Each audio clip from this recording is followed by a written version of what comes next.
The schoolmarm's carpet bag hit the muddy ground with a wet thud as Vincent Pierce pointed his tobacco-stained finger toward the door of his general store. 7 years of spotless teaching records meant nothing in Cedar Falls when Judge Theodore Blackwood's word carried the weight of law and corruption. Emma Whitfield had witnessed something she shouldn't have seen, and now the entire Oregon Territory felt too small to hide her shame. Before we jump back in, tell us where you're tuning in from, and if this story touches you, make sure you're subscribed, because tomorrow I've saved something extra special for you. The morning rain drummed against the store's tin roof as curious townspeople gathered to witness the spectacle.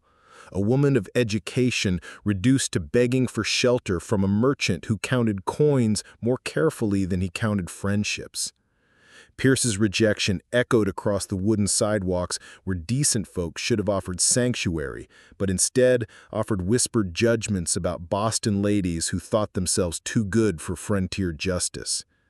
300 miles of wilderness stretched between Cedar Falls and the nearest city that might welcome a disgraced teacher.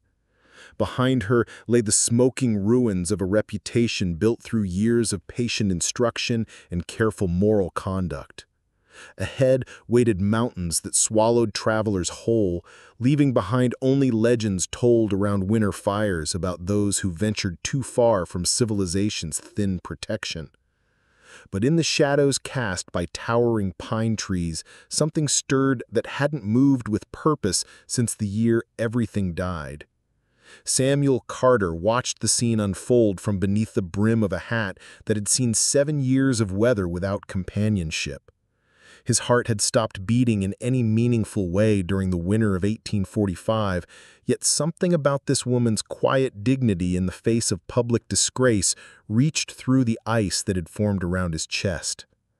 The words that destroyed Emma Whitfield's world had been spoken in Judge Blackwood's private chambers 3 weeks earlier, but their echo still rang in her ears as she stood in the doorway of Pierce's general store. Theft of school funds, he had called it. Misappropriation of money intended for children's education. The accusations carried the weight of legal documents signed with official seals, backed by testimonies from witnesses who had never set foot in her classroom. The morning rain fell steadily on Cedar Falls, turning the main street into a river of mud that seemed to mirror the murky circumstances surrounding her downfall. Emma clutched her leather satchel containing the last of her possessions, everything she had managed to salvage before fleeing Boston under cover of darkness. The bag held 2 dresses, a few precious books, and correspondence from her sister in California who had promised sanctuary if Emma could somehow cross the continent safely. Vincent Pierce stood behind his counter like a judge pronouncing sentence, his pale eyes calculating the cost of association with a woman marked by scandal. The merchant's reputation mattered more than Christian charity in a territory where business relationships determined survival through harsh winters. Word traveled fast along the wagon routes that connected scattered settlements, and Pierce understood that sheltering Emma Whitfield might cost him customers who believed Judge Blackwood's version of events. The gathered crowd pressed closer to the store's entrance, drawn by the spectacle of a refined woman reduced to begging for basic human kindness.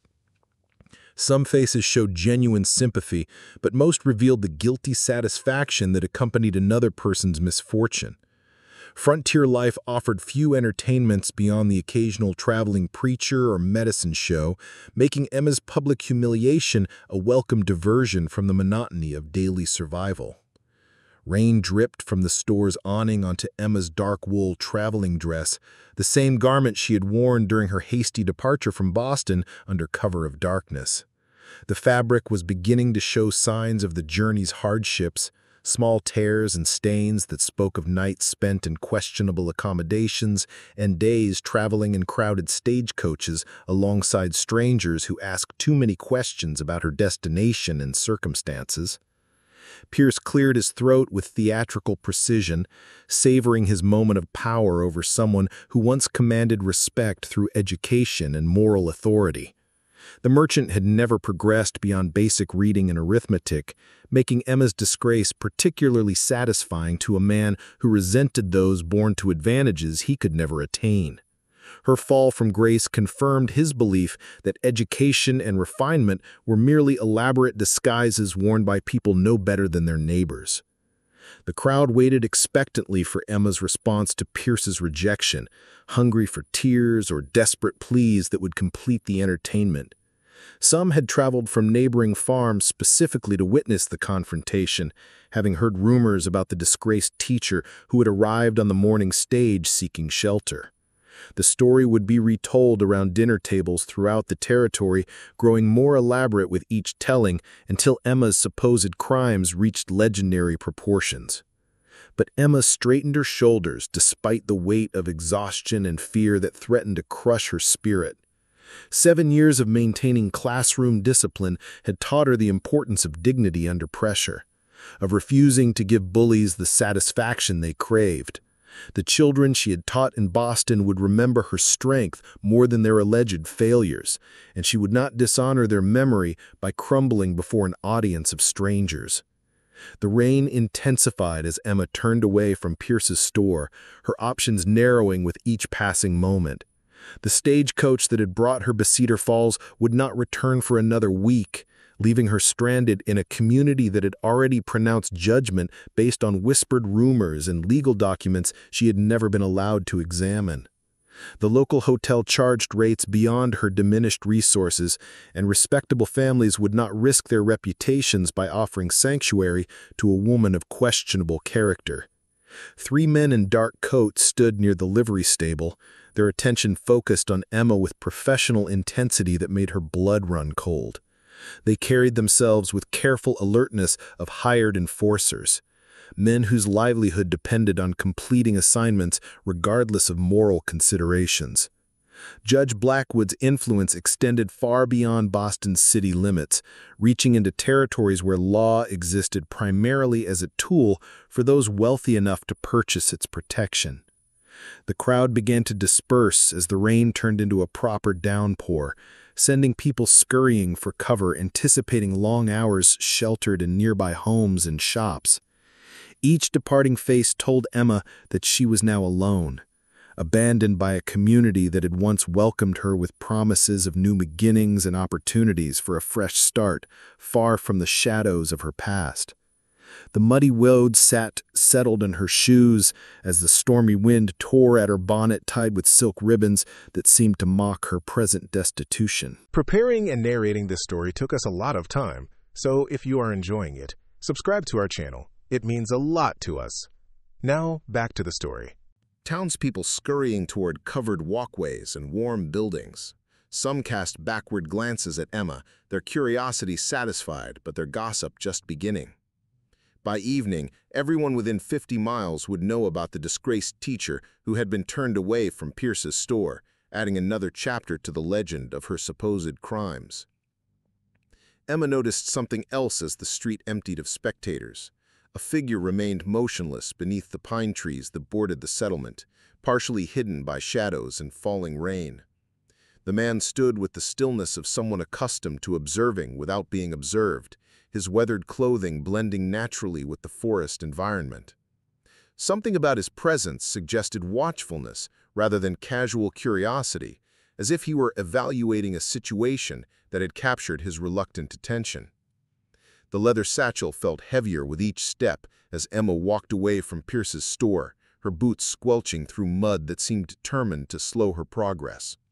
Cedar Falls stretched before her like a gauntlet of closed doors and suspicious faces, each building representing another potential rejection. The territorial marshal's office offered no sanctuary for someone fleeing accusations backed by official documents, regardless of their truthfulness.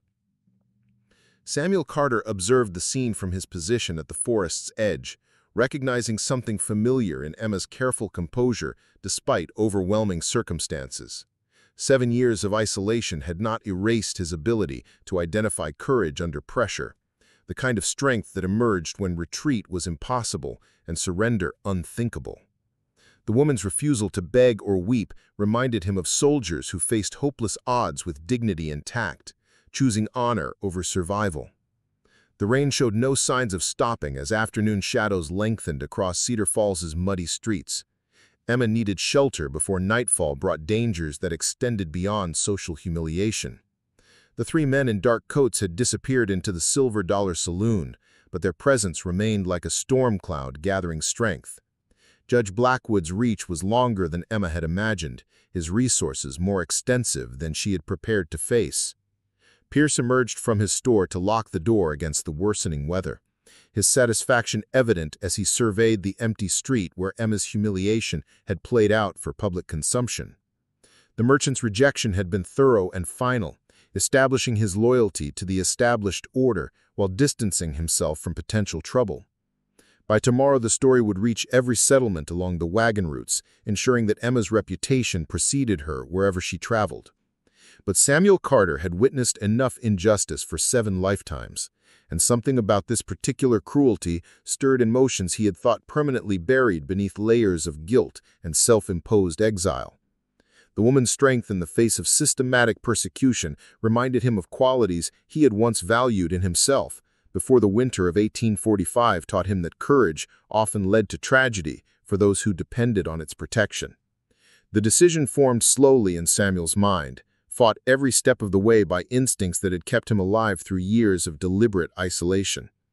Getting involved meant risking the fragile peace he had built in the wilderness, exposing himself to complications that might shatter the careful barriers he had constructed against human connection.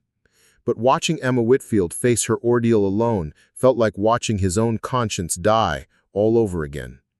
Rain continued falling as Samuel stepped forward from the shadows, his movement deliberate but unhurried. 7 years of mountain living had taught him patience, the value of considered action over impulsive gestures. The woman needed help, but offering it would require more courage than he had summoned since the day his world ended in blood and failure.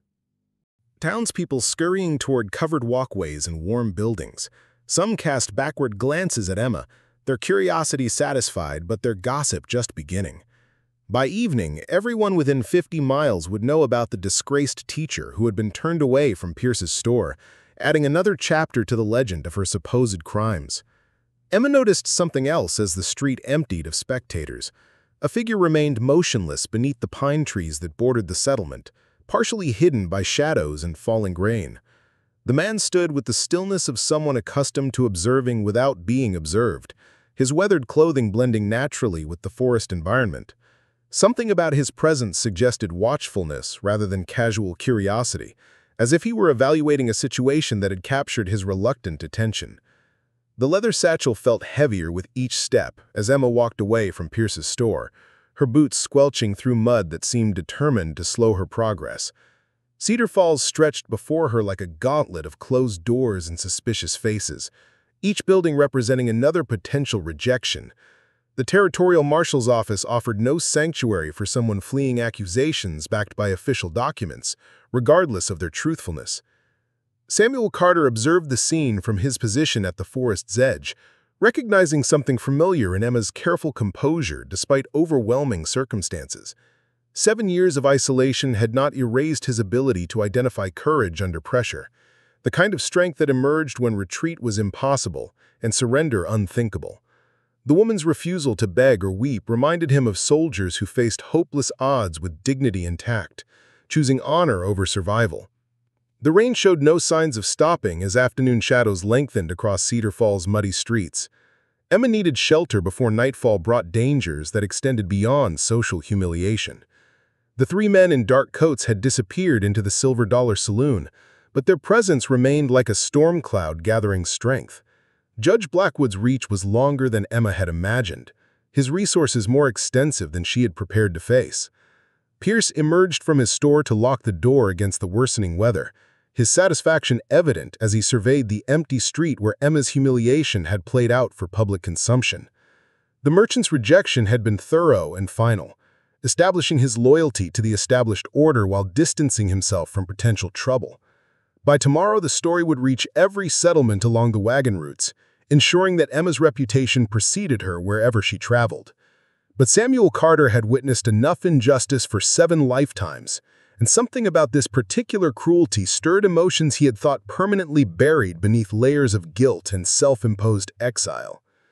The woman's strength in the face of systematic persecution reminded him of qualities he had once valued in himself, before the winter of 1845 taught him that courage often led to tragedy for those who depended on its protection. The decision formed slowly in Samuel's mind, fought every step of the way by instincts that had kept him alive through years of deliberate isolation.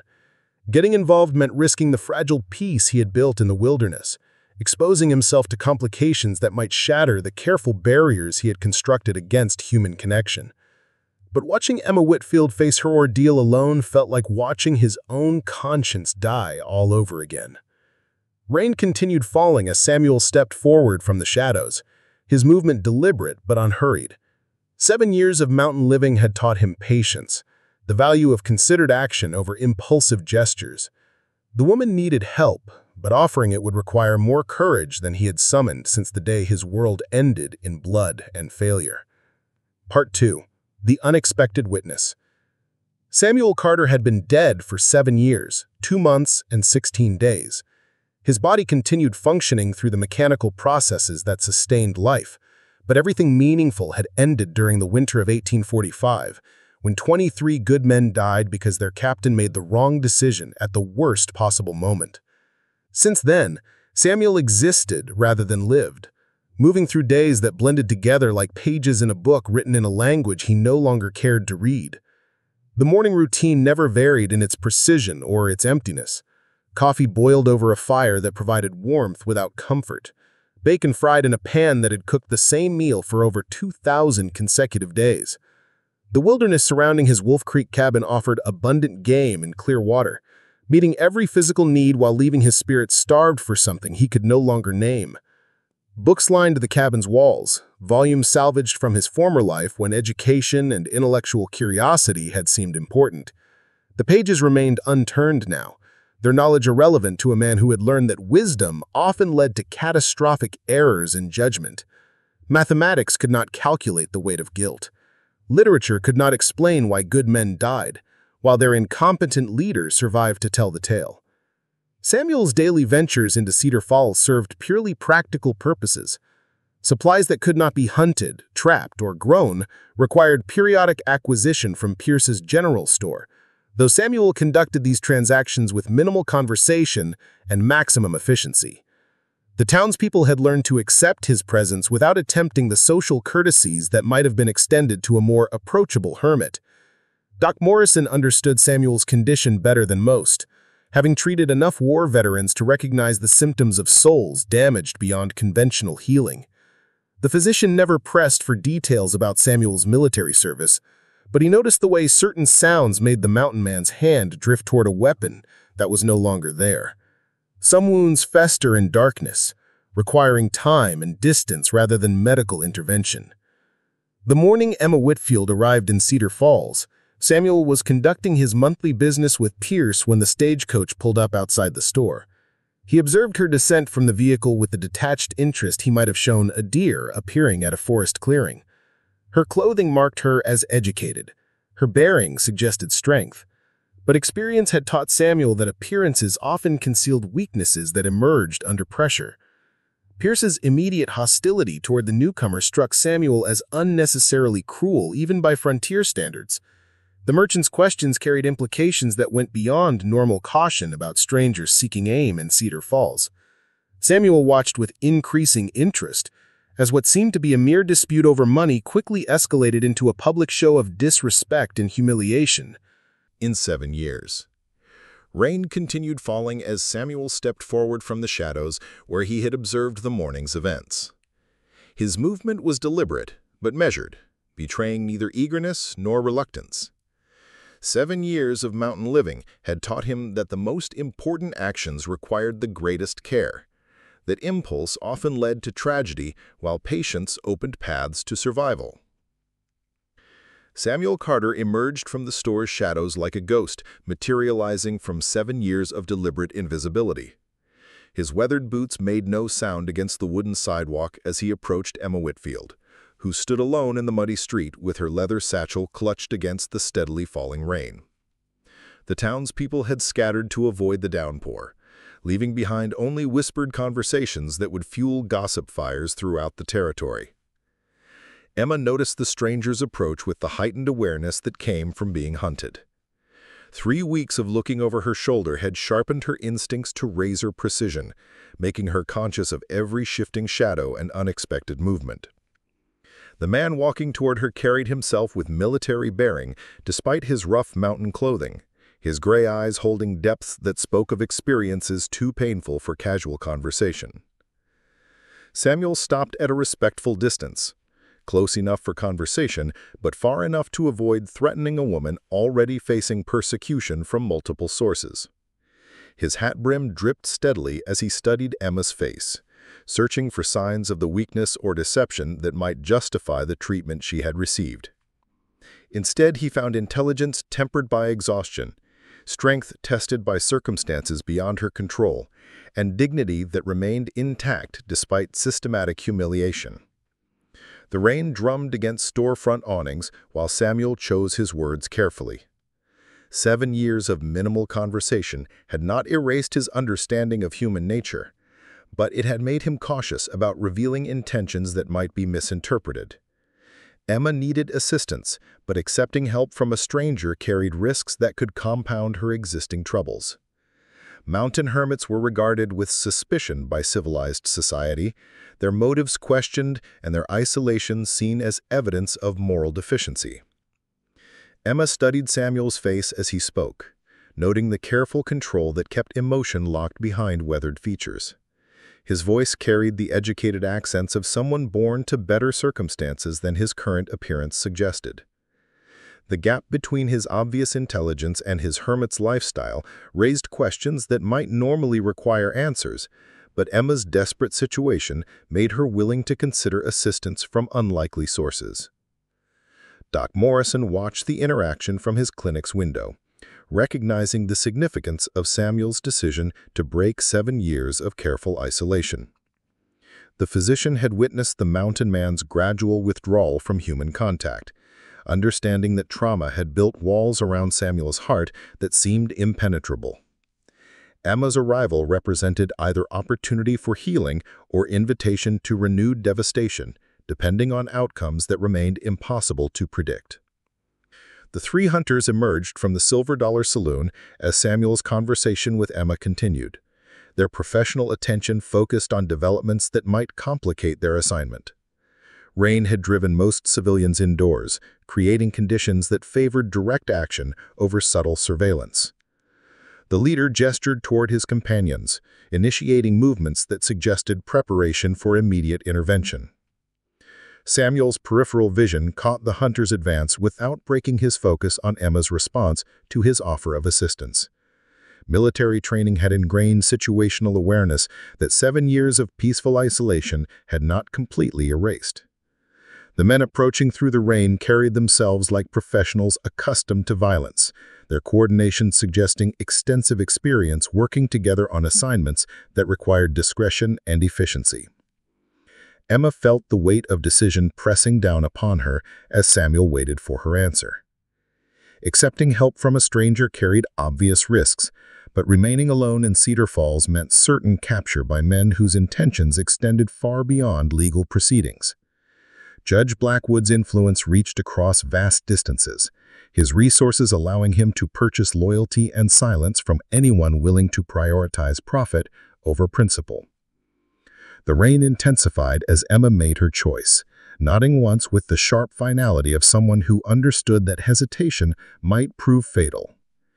Samuel's relief remained hidden beneath years of practiced emotional control, but something stirred in his chest that felt dangerously similar to purpose.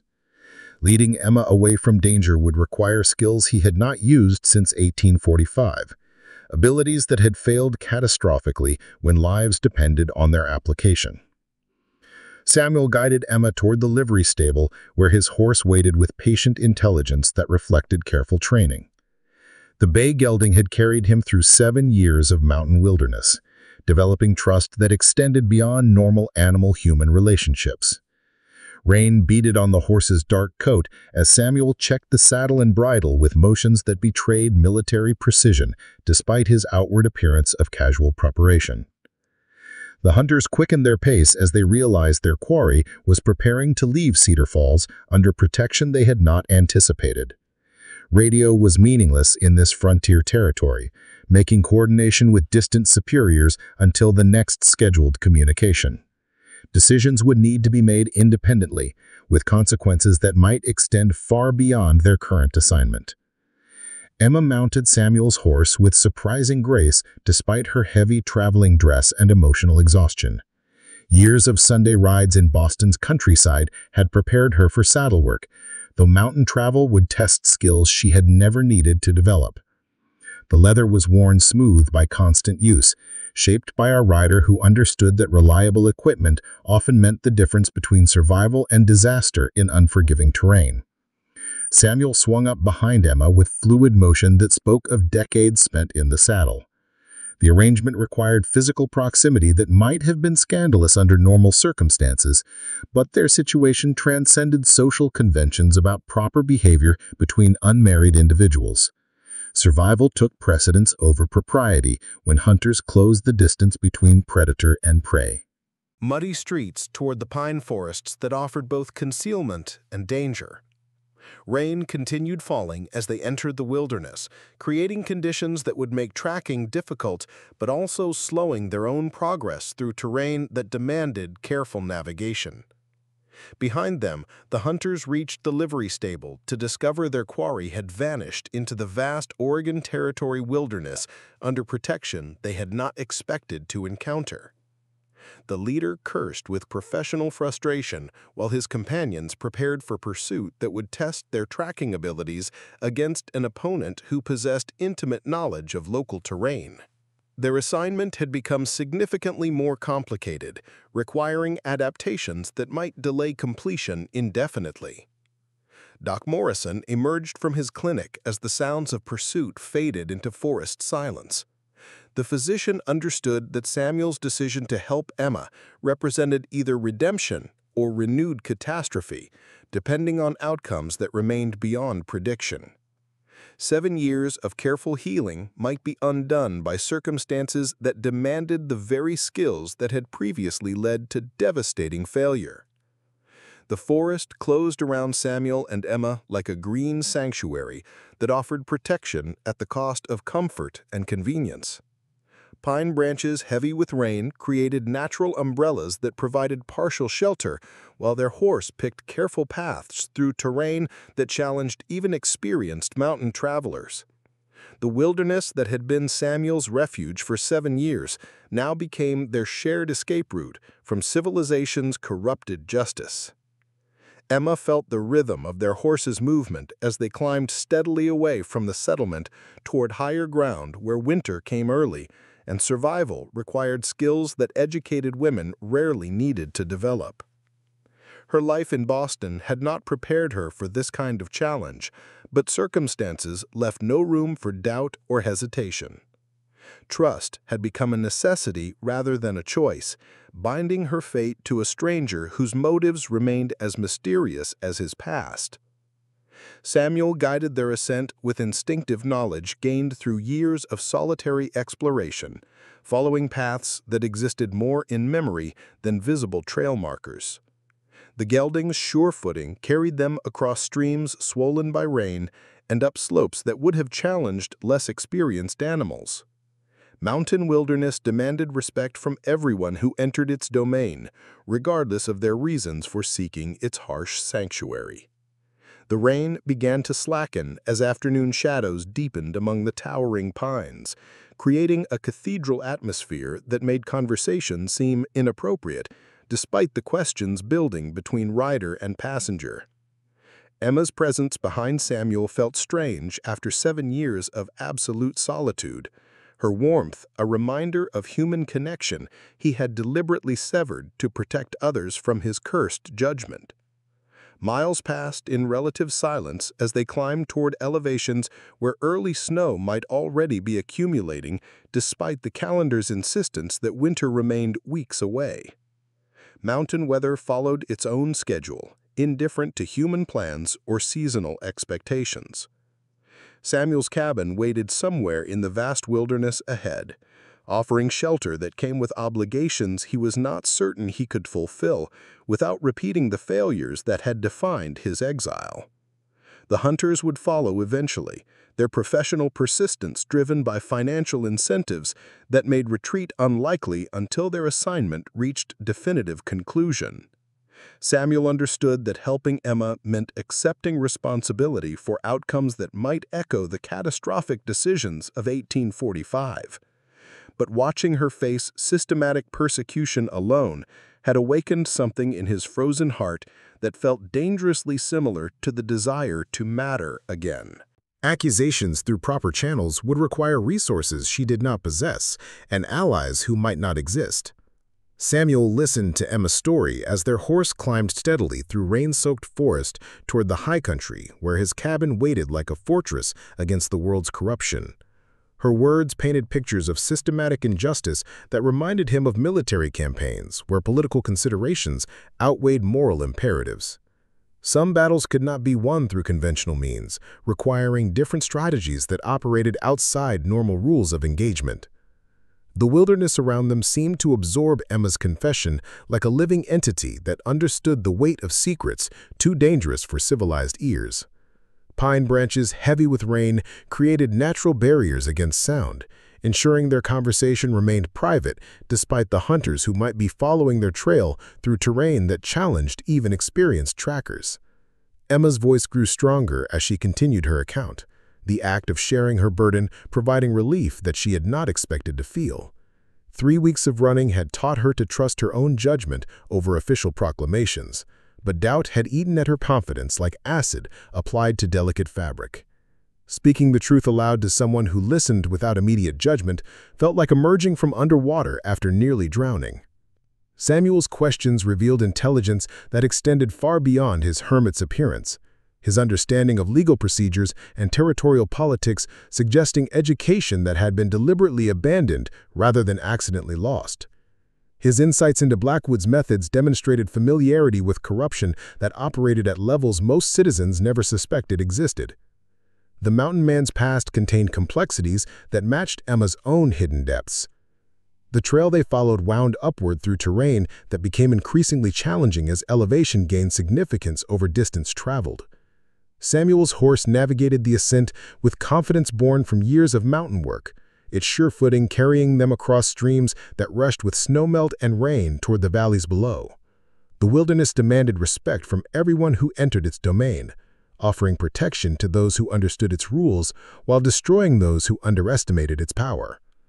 Behind them in Cedar Falls, the hunters were discovering that pursuing their quarry through Oregon Territory wilderness required skills that urban tracking had not developed. The leader examined the muddy ground outside the livery stable, while his companions gathered information from townspeople who might have observed their target's departure. Professional persistence would eventually reveal the direction of their escape, but mountain terrain would test abilities that had been honed in very different environments. Pierce provided what assistance he could without appearing too eager to betray customers who had conducted business in his store. The merchant's loyalty remained flexible, depending on who offered the most attractive compensation for information that might prove valuable.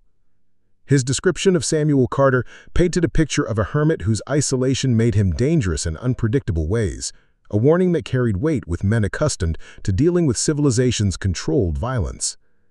Dr. Morrison observed the hunters' activities from his clinic window, understanding that their presence in Cedar Falls represented threats that extended far beyond Emma's immediate situation. The physician had treated enough violence to recognize professionals when he saw them, their coordination and equipment suggesting resources that small-town law enforcement could not match. Samuel and Emma were facing opponents whose capabilities remained largely unknown, but whose intentions appeared decidedly hostile. The afternoon light was fading rapidly as storm clouds continued building above the forest canopy, promising weather that would make travel increasingly difficult for everyone navigating the mountain wilderness. Samuel pushed their pace as much as terrain and animal endurance would allow, knowing that darkness would provide concealment at the cost of safety on trails that became treacherous when visibility disappeared. Emma felt the temperature dropping as they climbed toward elevations where autumn arrived weeks before the calendar acknowledged seasonal change. Her Boston clothing provided inadequate protection against mountain weather that could shift from uncomfortable to deadly without warning. Dependence on Samuel's knowledge and equipment had become absolute, making her survival contingent on trust she had been forced to grant without the luxury of careful evaluation. The forest began to thin as they approached the tree line, where exposure to wind and weather would test both their resolve and their preparation for challenges that lay ahead. Samuel's cabin remained hidden somewhere in the vast wilderness above them, offering sanctuary that came with obligations neither fully understood. The next few hours would determine whether their alliance represented salvation or simply a different form of disaster. Samuel's memory guided them along paths that existed more in experience than visible markers. His knowledge of local terrain accumulated through 7 years of exploration that had mapped every ridge and valley within a day's ride of his chosen refuge. The bay gelding responded to subtle cues that directed their course toward destinations that remained invisible to Emma's untrained eyes. The hunters would follow eventually, their professional determination backed by resources that made retreat unlikely until their assignment reached successful completion.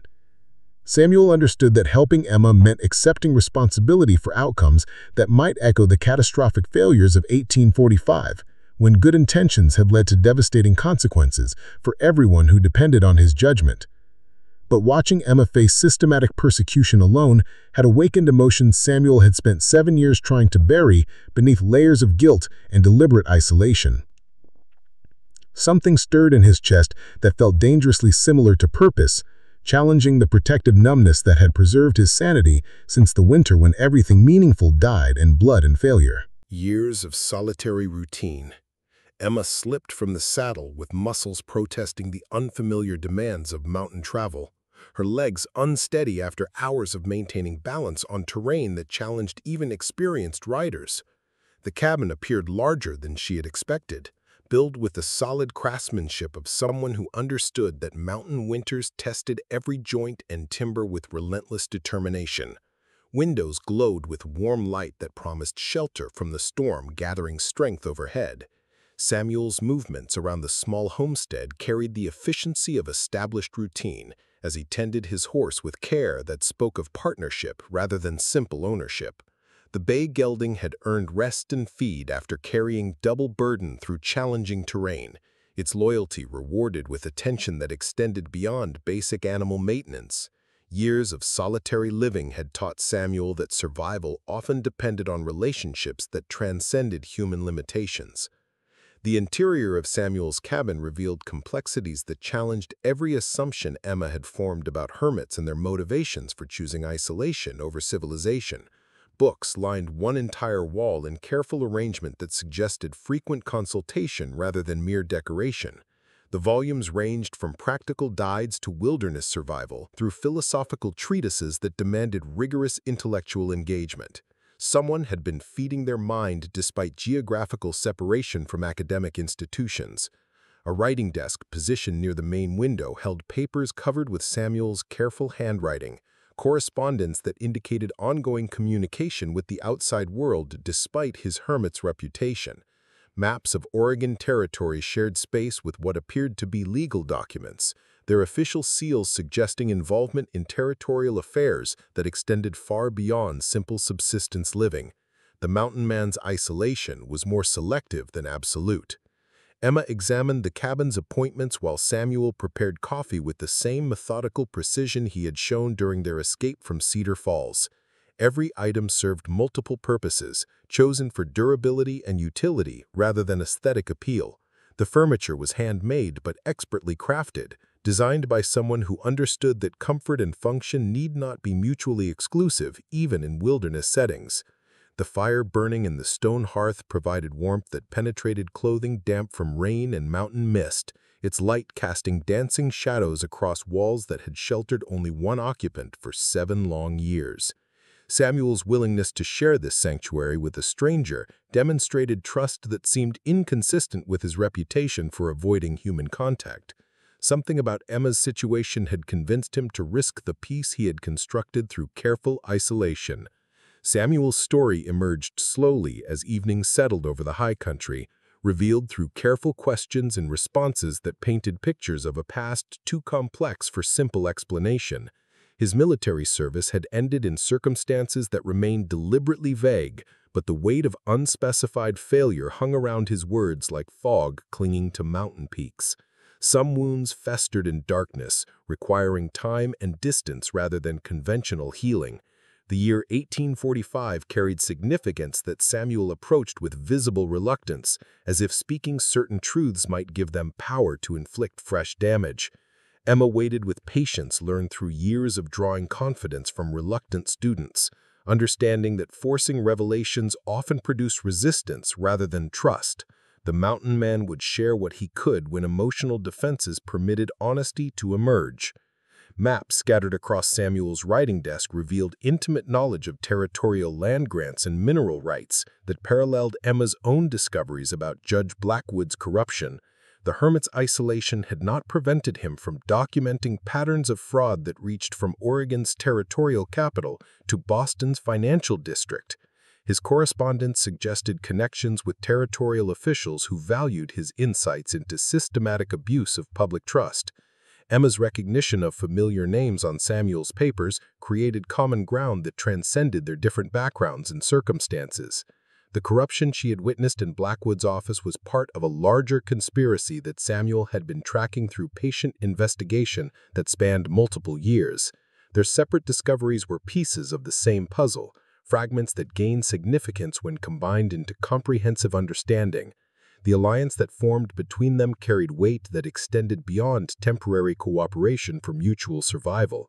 Emma's direct knowledge of Blackwood's operations could provide evidence that Samuel's investigation had been lacking, while his documentation offered context that gave her observations broader significance. Together, they possessed information that might expose the entire network of territorial corruption. Samuel's copy proved better than anything served in Cedar Falls Hotel, prepared with attention to detail that reflected his military background and years of self-sufficient living. The beverage provided warmth and comfort that helped counteract the day's emotional exhaustion, its familiar routine offering stability in circumstances that challenged every assumption about proper behavior between strangers of opposite gender. The storm outside intensified as full darkness settled over the mountains, rain drumming against the cabin-shake roof with increasing urgency that suggested weather would make it impossible for anyone still exposed to the elements. Samuel's timing in reaching sanctuary had been precise, calculated from years of reading mountain weather patterns that could shift from uncomfortable to deadly without adequate warning. Emma found herself studying Samuel's face in the firelight, noting details that daylight and crisis had prevented her from observing clearly. His features carried the weathered strength of someone accustomed to physical challenges, but his eyes held depth that spoke of intellectual curiosity and emotional complexity that extended far beyond simple survival concerns. The gap between his hermit's reputation and his obvious education raised questions that would require careful exploration. Trust was building between them through shared vulnerability and mutual need, but both understood that their alliance carried risks that extended beyond immediate physical danger. Samuel's 7 years of isolation had been purchased with deliberate disconnection from human complications, while Emma's flight from Boston had taught her that trust could be weaponized by those with sufficient motivation and resources. The cabin's single room forced intimacy that might have been scandalous under normal circumstances, but their situation transcended conventional social boundaries that seemed irrelevant when survival demanded practical cooperation. Samuel had arranged sleeping accommodations that preserved propriety while acknowledging the reality of their shared refuge from multiple forms of danger. Emma's exhaustion finally claimed victory over the adrenaline that had sustained her through the day's ordeals, but sleep brought dreams that mixed memories of Blackwood's office with visions of hunters pursuing her through endless wilderness. The nightmare landscape shifted between familiar Boston streets and Oregon Territory forests, creating confusion that reflected her disorientation in circumstances that challenged every assumption about safety and justice. Samuel remained awake longer, studying maps and documents that might provide escape routes if their hunters proved persistent enough to track them through mountain terrain that challenged even experienced wilderness travelers. His investigation into territorial corruption had prepared him for conflict, but protecting another person from the consequences of his choices echoed failures that had defined his exile from human society. The fire burned low as Samuel finally sought rest, but sleep brought visitors he had not dreamed about for months. 23 ghosts gathered around his bedroll with expressions that combined accusation with something that might have been hope. Their captain had found another lost soul to lead through dangerous territory, another opportunity to prove that his judgment could be trusted when lives hung in the balance. Morning would bring decisions that would determine whether their alliance represented redemption or simply a different form of catastrophe. But for now, the mountain cabin provided sanctuary where two damaged souls could rest while storm winds tested the strength of walls built to endure whatever nature might send against them. Ambush positions. Mountain warfare required different strategies than civilized conflict, but Samuel's military experience provided foundation for tactics that might prove effective against opponents whose capabilities remained largely unknown, but whose intentions appeared decidedly hostile. Emma felt the rhythm of their horses' movement as they climbed toward elevations where early snow had already begun accumulating, despite calendar insistence that winter remained weeks away.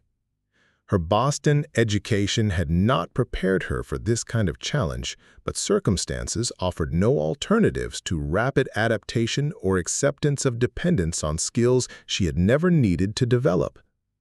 The wilderness around them seemed to pulse with life that operated according to rules older than human civilization, its rhythms unaffected by political corruption or legal proceedings that dominated the world they had fled.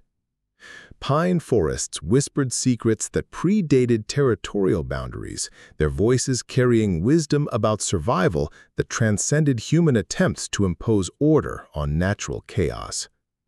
Samuel's knowledge of local terrain guided them along paths that existed more in memory than visible trail markers. His understanding accumulated through years of exploration that had mapped every ridge and valley within practical traveling distance of his chosen refuge. The mountain man's intimate familiarity with his environment provided advantages that might prove decisive if their pursuit required extended evasion through terrain that challenged even experienced wilderness travelers. The hunters would follow eventually, their professional determination backed by resources that made retreat unlikely until their assignment reached successful completion. Samuel understood that helping Emma meant accepting responsibility for outcomes that might echo the catastrophic failures of 1845, when good intentions had led to devastating consequences for everyone who depended on his judgment. Miles passed in relative silence as they climbed toward country that few civilized travelers had ever seen, their progress measured by changes in vegetation and air quality rather than familiar landmarks that provided reassurance to those accustomed to predictable geography. The world was becoming increasingly wild with each step taken away from human settlement, its beauty matched by dangers that demanded constant vigilance and respect. Emma's presence behind Samuel felt strange after 7 years of absolute solitude, her warmth a reminder of human connection he had deliberately severed to protect others from his cursed judgment. But watching her face systematic persecution alone had awakened something in his frozen heart that felt dangerously similar to purpose, challenging the protective numbness that had preserved his sanity since the winter when everything meaningful died. The afternoon brought weather changes that spoke of approaching winter with urgency that could not be ignored by anyone hoping to survive in elevations where snow might accumulate faster than escape routes could be maintained. Samuel's timing had become critical, his decisions carrying weight that extended beyond personal survival to encompass responsibility for another life that depended on abilities that had failed catastrophically when tested under pressure. But something about Emma's strength in the face of overwhelming odds reminded Samuel of qualities he had once valued in himself before tragedy taught him that courage often led to disaster for those who trusted in its protection.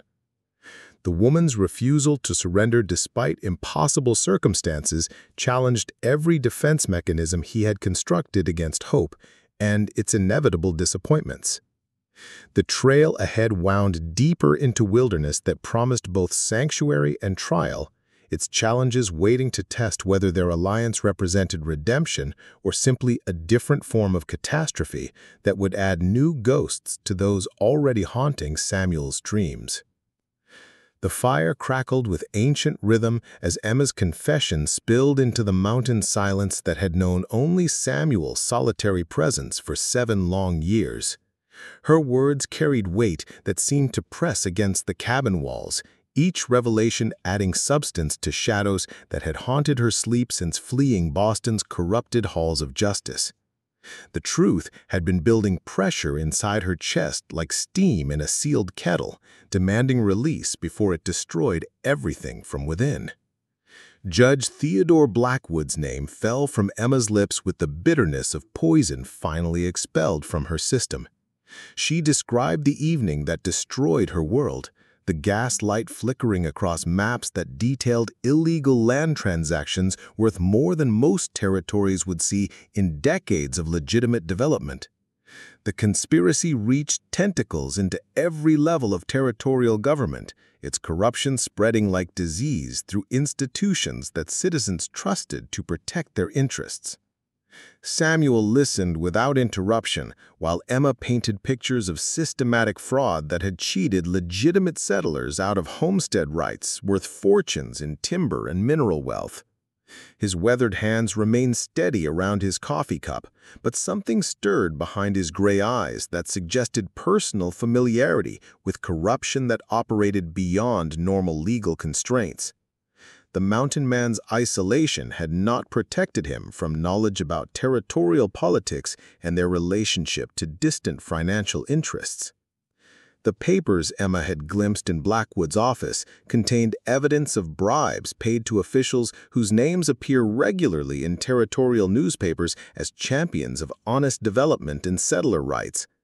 The gap between public pronouncements and private actions represented hypocrisy on a scale that dwarfed anything Emma had imagined possible in civilized society.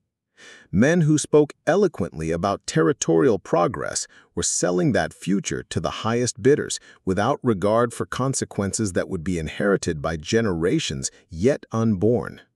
Experience with systems where influence could be purchased and justice bent to serve private interests rather than public good.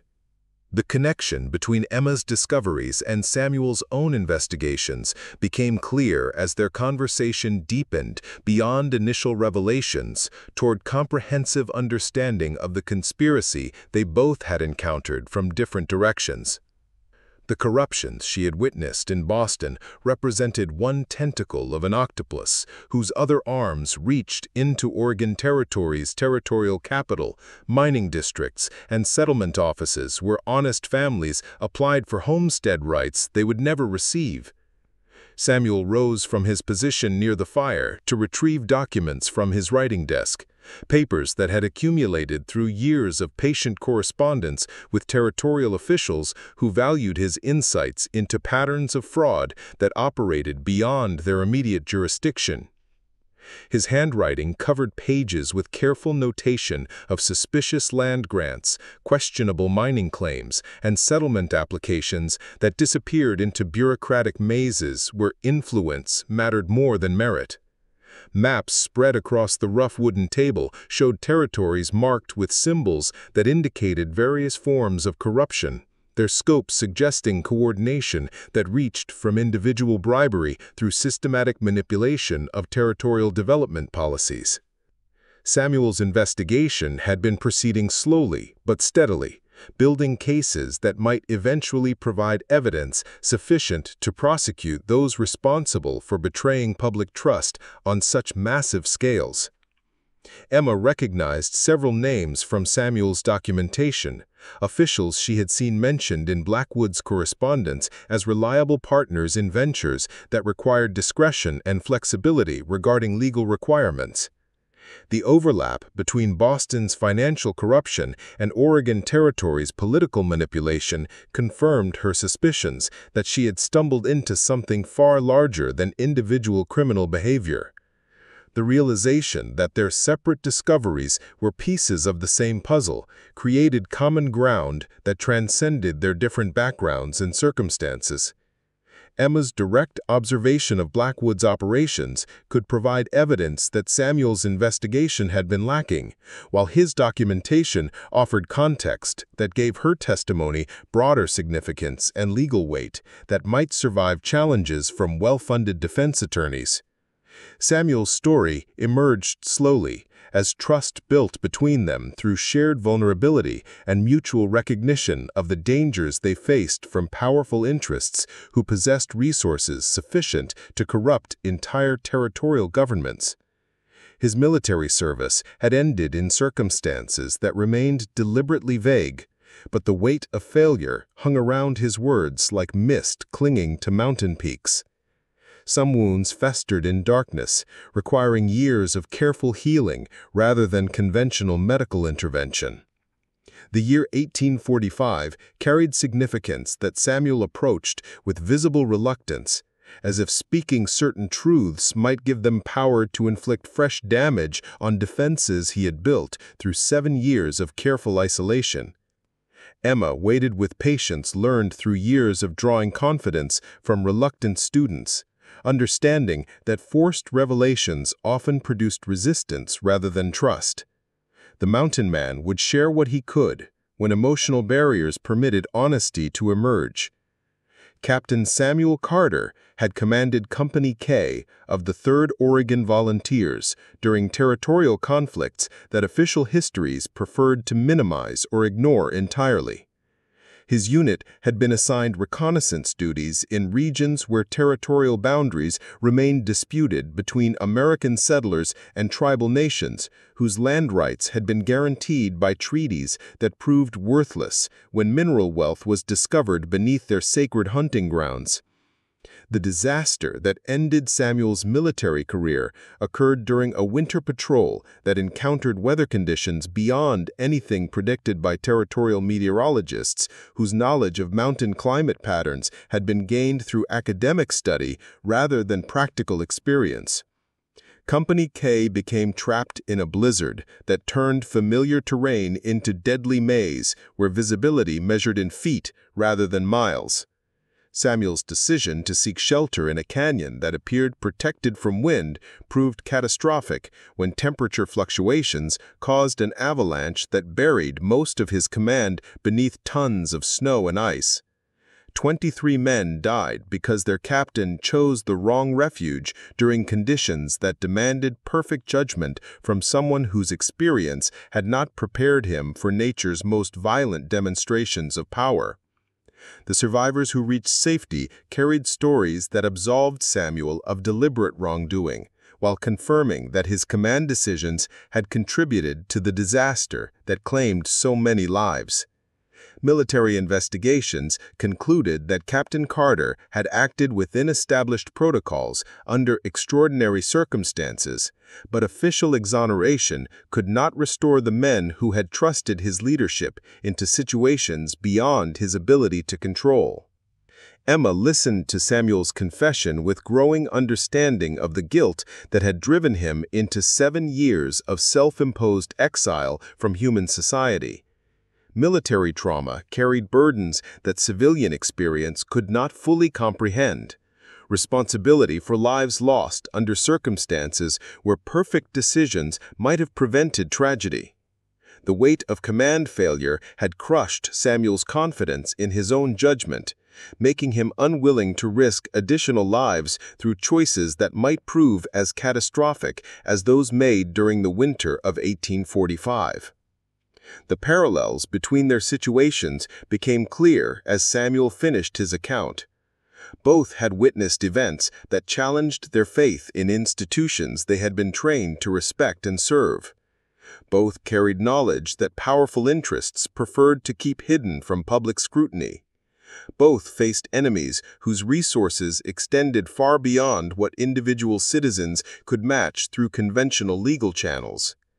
Their alliance was strengthening through shared vulnerability that created bonds deeper than simple cooperation for mutual survival.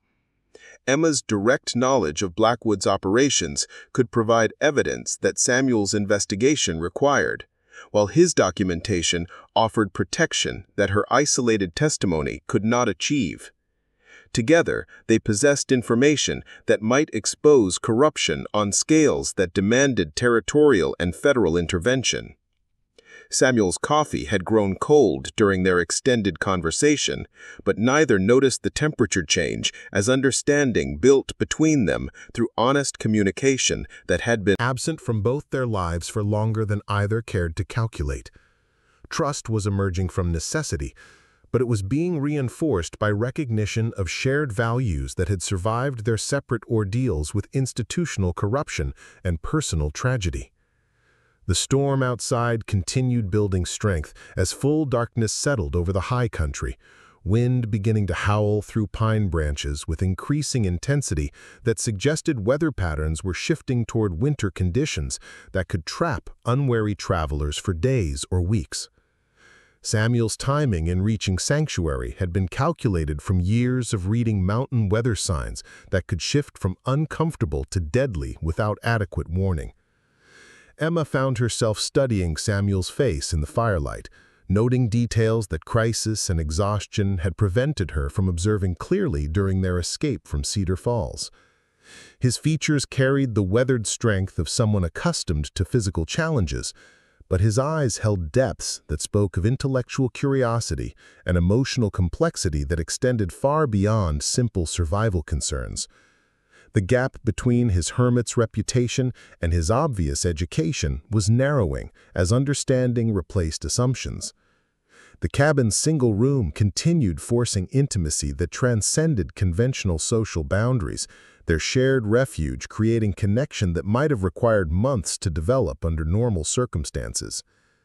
Samuel's arrangements preserved propriety while acknowledging practical realities of their situation, but proximity was building awareness that extended beyond simple gratitude for assistance during desperate circumstances. Sleep would bring dreams for both of them, but tonight those visions might be shared rather than solitary. The ghosts that haunted their separate pasts were beginning to find company in present circumstances that offered possibility for redemption or renewed catastrophe, depending on choices that remained to be made and challenges that waited in wilderness that tested everyone who entered its domain. Part 7. The Growth Phase. The morning brought lessons that began with splitting kindling from pine logs that had been seasoned through 2 full winters in Samuel's carefully maintained woodpile. Emma's hands had never held an axe with serious intent, her Boston education having emphasized intellectual development over physical capabilities that frontier living demanded from everyone, regardless of gender or social background. The tool felt foreign in her gloved palms, its weight distributed in ways that challenged assumptions about leverage and momentum. Samuel demonstrated the proper technique with movements that flowed like water over stone, each swing precisely controlled to achieve maximum efficiency with minimum wasted effort. His instruction came through patient example rather than lengthy explanation, understanding that muscle memory developed through repetition rather than theoretical knowledge. Years of teaching reluctant students had taught him that some lessons could only be learned through direct experience of success and failure. Emma's first attempts produced results that split more air than wood, her swings lacking the confidence that came from understanding how steel should meet fiber for clean separation. Blisters formed quickly on palms that had known only the gentle pressure of pen and paper, but she continued working while Samuel prepared their morning meal with quiet efficiency that spoke of 7 years' practice in solitary routine. The kindling pile grew slowly as Emma's technique improved through determination that impressed Samuel more than natural talent might have accomplished.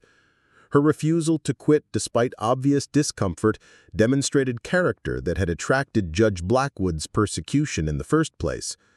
Women who accepted defeat easily would not have posed threats to conspiracies that depended on silence for their continued success. By noon, Emma had split enough wood to supply their fire for several days, her shoulders burning with unfamiliar exertion, while her hands had developed the calluses that marked someone willing to earn comfort through honest labor. The pile of split pine represented more than fuel for warmth and cooking. It was proof of capability she had never tested, evidence that survival skills could be learned by anyone determined to master them. Samuel's second lesson involved water management in mountain environments where sources might be contaminated by mineral deposits or animal activity upstream from collection points. The creek that supplied his cabin ran clear and cold, but appearances could deceive travelers who lacked experience, reading signs that indicated whether water was safe for human consumption without boiling or chemical treatment. Emma learned to identify the indicators that suggested clean water versus sources that required purification before consumption. Color, flow rate, surrounding vegetation, and upstream conditions all contributed to assessment processes that could mean the difference between health and sickness in wilderness environments where medical assistance remained days away from those who needed emergency intervention. The process of carrying full buckets from creek to cabin demanded strength and balance that Emma's urban lifestyle had never required her to develop. The rocky path challenged footing made uncertain by rain that had left surfaces slippery with moss and fallen leaves. Her first attempts resulted in more water spilled than delivered, but persistence gradually improved her efficiency until both containers reached their destination without significant loss. Samuel observed Emma's progress without offering assistance that might undermine her confidence in newly developing abilities. Mountain living required self-reliance that could not be borrowed from others when circumstances demanded individual capability. His role was guidance rather than rescue, teaching skills that would serve her regardless of whether their alliance continued beyond immediate survival needs. The afternoon brought instruction in fire management techniques that maintained consistent heat for cooking and warmth while conserving fuel supplies that required significant effort to replenish. Emma learned to read wood characteristics that determined burning qualities, distinguishing between varieties that provided quick heat versus those that burned slowly for extended warmth during long mountain nights. Building fires that served specific purposes required understanding relationships between airflow, fuel size, and placement that created desired results without waste or danger. Samuel's hearth had been designed to maximize efficiency while minimizing smoke that might reveal their location to hunters whose persistence remained unknown, but whose resources appeared substantial enough to fund extended search efforts. Operations. Emma's hands gradually adapted to tasks that had seemed impossible during her first attempts, her movements becoming more confident as muscle memory developed through repetition and correction. The work was harder than anything her previous life had demanded, but satisfaction came from accomplishing goals through effort that produced tangible results rather than abstract intellectual achievements. Samuel's teaching style revealed patience that surprised Emma with its gentleness. His corrections offered as suggestions rather than criticisms that might discourage continued effort. His military background might have produced harsh discipline, but 7 years of isolation had taught him that growth occurred through encouragement rather than intimidation. People learned best when they felt safe to make mistakes without facing ridicule or punishment. The lessons continued into evening as Samuel demonstrated food preservation techniques that extended supplies through winter months when hunting became difficult and plant foods disappeared beneath snow that might not melt until spring arrived with uncertain timing. Smoking, drying, and storage methods that prevented spoilage required knowledge that urban dwellers rarely needed to acquire. Emma absorbed information with hunger that matched her appetite for the simple meal Samuel prepared over coals that had been managed to provide steady heat without flame that might be visible to observers watching from forest positions around their refuge. Every technique served survival purposes while maintaining security considerations that reflected ongoing awareness of potential threats. The evening's final lesson involved reading weather signs that predicted changes in mountain conditions with accuracy that could prevent tragedy for those wise enough to heed nature's warnings. Cloud formations, wind patterns, temperature fluctuations, and animal behavior all contributed information that experienced observers could interpret to anticipate storms that might trap unwary travelers in deadly situations. Samuel's knowledge had been accumulated through 7 years of careful observation, supplemented by mistakes that had taught him respect for natural forces that operated according to rules older than human civilization. Mountain weather followed patterns that could be predicted by those who understood relationships between atmospheric pressure, seasonal changes, and geographical features that influenced regional climate. Emma found herself appreciating complexities that had been invisible during her urban existence, where weather meant inconvenience rather than potential death for those who failed to prepare adequately for conditions that could shift from comfortable to lethal without sufficient warning. The wilderness demanded different kinds of intelligence than academic environments had required. As firelight danced across cabin walls that had sheltered only Samuel's solitary presence for 7 years, Emma realized that her education was being transformed in ways that would serve her regardless of whatever future awaited beyond their current circumstances. Skills learned from necessity might prove more valuable than knowledge gained through formal instruction in institutions that prepared students for civilized society rather than frontier challenges. Samuel watched Emma's progress with something that might have been pride, though he was careful not to express approval that might suggest condescension toward efforts that deserved respect rather than patronizing encouragement. Her determination reminded him of qualities he had once valued in himself, before tragedy taught him that good intentions often led to devastating consequences for those who trusted in their protection. The growth occurring between them extended beyond practical skills toward deeper understanding that challenged assumptions both had carried about their own capabilities and limitations. Emma was discovering strengths she had never needed to test, while Samuel was remembering that teaching could provide satisfaction that solitary existence could not match. Sleep came more easily for Emma that night, her body exhausted by unfamiliar physical demands, but her spirit nourished by accomplishments that belonged entirely to her own effort and determination. The dreams that visited her sleep were gentler than the nightmares that had haunted previous weeks, filled with images of competence rather than persecution. Samuel's rest was disturbed by fewer ghosts than usual, their accusations muted by recognition that his teaching had served constructive purposes rather than leading another innocent person toward tragedy. The skills Emma was learning might keep her alive if circumstances forced them to face dangers that his protection alone could not overcome. Might lack perspective to recognize systematic fraud that crossed territorial boundaries. Emma's amazement at discovering Samuel's hidden intellectual life was matched by his surprise at learning about her educational background that extended far beyond basic literacy expected of frontier school teachers. Her knowledge of classical literature, advanced mathematics, and political philosophy had been earned through rigorous study at institutions that provided women with educational opportunities equal to those available to men of similar intellectual capacity and financial resources.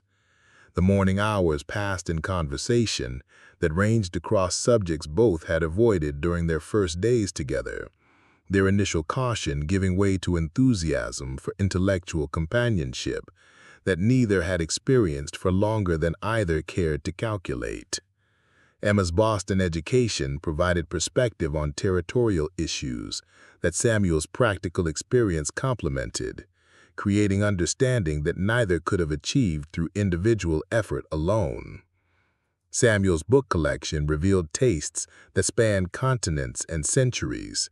Philosophy nestled beside poetry, while practical manuals shared shelf space with theoretical treatises that demanded rigorous mental engagement. The volume showed evidence of frequent consultation rather than mere decoration, their pages marked with notations that indicated careful study and critical analysis of complex ideas that challenged conventional thinking. Emma chose volumes that had attracted her attention during previous evenings, discovering marginalia that revealed Samuel's responses to arguments that had shaped political and social thought throughout American and European intellectual development. His insights challenged her own understanding of concepts she had considered settled, opening discussions that continued through afternoon hours when practical concerns about survival temporarily yielded to hunger for mental stimulation. The recognition of shared intellectual curiosity created connection that transcended their different backgrounds and circumstances, revealing compatibility that extended beyond temporary cooperation for mutual survival toward possibility of partnership that might endure whatever challenges their enemies or circumstances might present. Understanding was building between them through honest communication about subjects that mattered to both their minds and hearts. Samuel's military experience had provided him with perspective on territorial politics that academic study alone could not have furnished, while Emma's educational background offered theoretical framework that gave broader context to his practical observations about corruption and its effects on ordinary citizens who depended on governmental institutions for protection of their rights and interests. The afternoon brought shared work that revealed compatibility in areas beyond intellectual pursuits, their cooperation on practical tasks flowing with increasing harmony as each learned to anticipate the other's movements and needs. Emma's growing competence with frontier skills was matched by Samuel's rediscovered pleasure in having company that appreciated both his knowledge and his teaching abilities. Simple tasks like preparing meals and maintaining their fire became opportunities for conversation that explored subjects ranging from territorial development policies through philosophical questions about individual responsibility in the face of systematic corruption that operated beyond what conventional legal channels could address effectively. Their discussions revealed shared values that had survived their separate ordeals with institutional betrayal and personal tragedy. The evening brought recognition that their alliance was deepening beyond simple cooperation toward genuine partnership that offered possibilities for future collaboration, regardless of whether current dangers required continued isolation from civilized society. Emma's presence had awakened aspects of Samuel's personality that 7 years of solitude had buried beneath layers of guilt and self-imposed exile from human connection. Samuel found himself remembering why he had once enjoyed teaching, the satisfaction that came from watching understanding dawn in minds eager to learn and grow beyond their previous limitations. Emma's enthusiasm for acquiring knowledge reminded him that education served purposes beyond simple accumulation of thoughts, toward development of wisdom that enabled better choices in circumstances that demanded sound judgment. Emma recognized qualities in Samuel that her Boston social circle had lacked, despite their claims to intellectual sophistication and moral superiority. His integrity had been tested by circumstances that revealed character rather than merely challenging comfort, while his knowledge had been earned through experience rather than inherited through social position or financial advantage. The fire burned low as their conversation continued into hours when mountain wildlife began stirring with nocturnal activities that created symphony of sounds foreign to Emma's urban experience, but familiar as breathing to Samuel's 7 years of wilderness living. The natural world around them seemed to approve of their growing connection, its rhythms providing harmony that supported rather than disrupted their developing understanding. Sleep came reluctantly to both of them that night, their minds stimulated by intellectual companionship that had been absent from their lives for longer than either had realized, until its return reminded them of needs that physical survival alone could not satisfy. The conversations would continue tomorrow and the days following, building foundation for partnership that offered hope for a future that extended beyond mere survival toward possibility of meaningful life together. Dreams visited both their slumbers with images that mixed memory and possibility, past disappointments and future hopes blending into visions that suggested redemption might be achievable through shared effort and mutual support. The ghosts that haunted their separate pasts were finding company in present circumstances that offered new chances for lives worth living rather than merely endured. navigating forest paths that had tested his urban riding skills beyond their comfortable limits. His expensive clothing bore evidence of the journey's hardships, tears and stains that spoke of branches that caught unwary travelers and streams that claimed their footing when attention wandered from immediate dangers to distant destinations.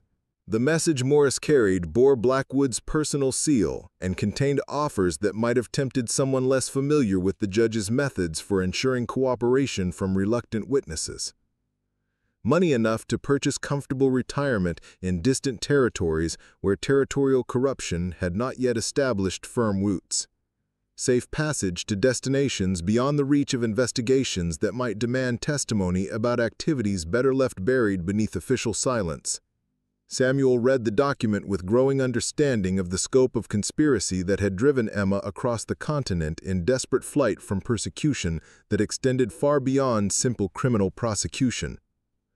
Blackwood's network reached into territorial capitals and federal offices where influence could be purchased and investigations redirected toward targets who lacked resources to defend themselves against coordinated attacks on their reputations and liberty. The judge's offer revealed intimate knowledge of Samuel's background and current circumstances that could only have been obtained through sources with access to military records and territorial correspondence that should have remained confidential. Someone with official authority had been feeding information to private interests whose activities demanded protection from exposure that might trigger federal intervention. Morris produced additional documents that revealed the full scope of conspiracy that Emma had stumbled into during her inadvertent observation of Blackwood's evening meeting. Land grants worth millions of dollars had been awarded to companies that existed only on paper, their ownership concealed through layers of legal entities that prevented identification of actual beneficiaries who received property rights without paying fair market value. The mineral rights that accompanied fraudulent land grants had been sold to mining companies whose operations generated profits that were shared with territorial officials who ensured that environmental regulations and safety requirements remained unenforced. The conspiracy had created a system where natural resources were extracted at rapid pace, resulting in enormous profits for the involved parties while leaving devastating environmental damage behind. Resources were extracted without regard for long-term consequences that would be inherited by future generations. Emma's testimony could provide evidence that connected Boston financial interests with Oregon territorial corruption, her direct observation of incriminating documents and conversations offering proof that might survive legal challenges from defense attorneys whose fees were paid by those seeking to avoid prosecution. Her knowledge represented threat that demanded elimination through methods that preserved appearance of legitimate legal proceedings. Samuel recognized tactical situation that paralleled military campaigns where enemy forces possessed overwhelming advantages in resources and positioning, while defenders held strategic knowledge that might provide victory through unconventional methods.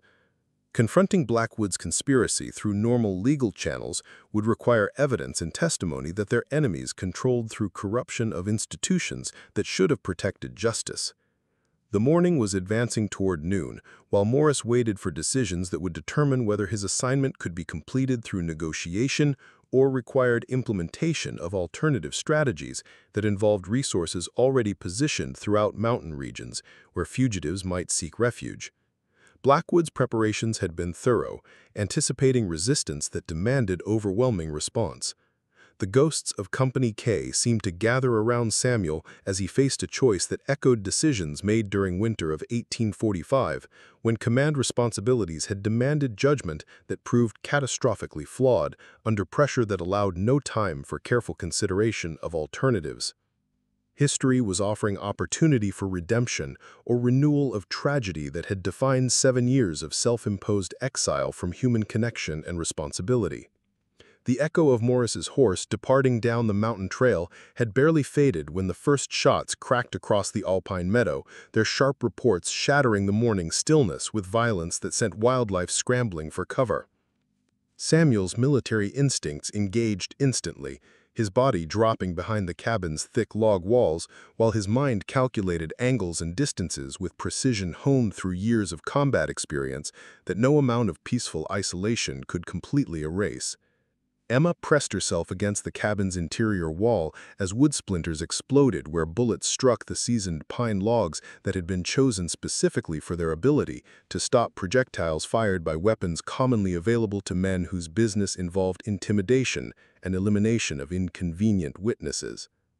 Samuel's construction had anticipated this moment, though he had hoped 7 years of careful isolation might postpone it indefinitely. 3 separate muzzle flashes revealed positions surrounding their refuge, the shooters having approached during pre-dawn darkness to establish overlapping fields of fire that eliminated obvious escape routes through terrain that channeled movement toward killing zones where professional marksmen could complete their assignment with efficiency that left no survivors to testify about activities better left buried beneath mountain silence. Marcus Holloway commanded the assault from a rocky outcropping that provided excellent visibility across the meadow while offering protection from return fire that might come from defenders trapped within structures that could become death traps if their occupants lost nerve or ammunition before reinforcements arrived from sources that might not exist in wilderness regions where help measured distance in days rather than minutes. The second shooter had positioned himself near the creek where Samuel normally collected water, his rifle trained on the cabin's rear entrance with patience that suggested extensive experience waiting for targets to present themselves at moments when hesitation meant death for those who failed to recognize opportunities that might not be repeated if circumstances shifted toward defender advantage. Vincent Pierce occupied the third position among pine trees that bordered the eastern edge of the meadow, his merchant's life having prepared him poorly for violence, but his greed overcoming reluctance when Judge Blackwood's payments promised wealth that honest commerce could never provide through legitimate business conducted within legal boundaries that restricted profit margins to socially acceptable levels. Samuel's cabin had been designed with defensive considerations that reflected military understanding of how structures could be fortified against assault by forces possessing superior numbers but lacking intimate knowledge of local terrain and defensive preparations that might equalize advantages through strategic application of available resources and tactical knowledge gained through bitter experience. The interior layout provided multiple firing positions that commanded different approaches, while offering protection from projectiles that might penetrate walls weakened by sustained bombardment from weapons heavier than standard civilian firearms. Samuel's rifle rack held Winchester repeaters that could deliver accurate fire at ranges exceeding capabilities of typical hunting weapons carried by men whose marksmanship had been developed through target practice rather than combat necessity. Emma moved with surprising calm despite circumstances that would have terrified women whose experience with violence had been sensationalized newspaper accounts of frontier conflicts that sanitized reality through editorial policies that protected readers from understanding what survival actually demanded when civilization's protective barriers collapsed under pressure from those who recognized no law beyond personal advantage. The morning sun climbed higher above surrounding peaks, while gunfire continued sporadically, the attackers conserving ammunition while maintaining psychological pressure designed to force defensive mistakes that might create opportunities for decisive action that would end resistance without requiring dangerous assault across open ground where defenders held temporary advantage through superior positioning and preparation. Samuel's return fire was measured and precise, each shot calculated to suppress enemy positions while conserving limited ammunition supplies that could not be replenished until conflict reached conclusion that favored survival over destruction. His military training emphasized economy of force that achieved objectives through minimum expenditure of resources that might be needed for extended engagements where endurance mattered more than initial firepower superiority. The siege settled into a rhythm that both sides understood from different perspectives, attackers applying steady pressure, defenders conserved strength for decisive moments when opportunities might arise to shift tactical balance through actions that required courage tempered by judgment that had been tested under conditions where mistakes carried permanent consequences for everyone involved. Emma discovered reserves of strength she had never needed to access during her Boston existence, her fear transforming into determination that reminded Samuel of soldiers who found heroism within themselves when circumstances demanded extraordinary responses to impossible situations. Her presence provided motivation that had been absent from his life since 1845, when responsibility for other lives had ended in tragedy that haunted every subsequent decision. Holloway's voice carried across the meadow during lulls in gunfire, offering terms that might have seemed reasonable to someone unfamiliar with Judge Blackwood's methods for ensuring silence from witnesses who possessed knowledge that could destroy operations worth millions of dollars annually. Surrender would be followed by fair trial, conducted according to legal procedures that guaranteed conviction regardless of evidence that might support alternative conclusions. Samuel understood that accepting Holloway's offer would delay rather than prevent their destruction, buying time measured in days or weeks before accidents claimed lives that had become inconvenient to powerful interests whose activities required protection from exposure that might trigger investigations beyond their ability to control through purchased influence and manufactured evidence. The afternoon brought weather changes that complicated tactical situations for everyone exposed to elements that operated according to natural laws, indifferent to human conflicts and their resolution through violence that served private interests rather than public justice.